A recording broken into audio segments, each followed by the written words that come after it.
there, thanks for joining me today. This is the Citroen DS3 1.6 diesel.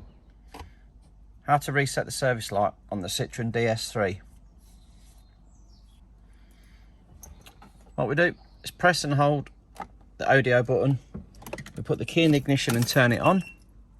And you see over here the countdown: 7, 6, 5, 4, 3, 2, 1. Reset. There we go. And we let go of the button. The service light's gone off. Turn the ignition off.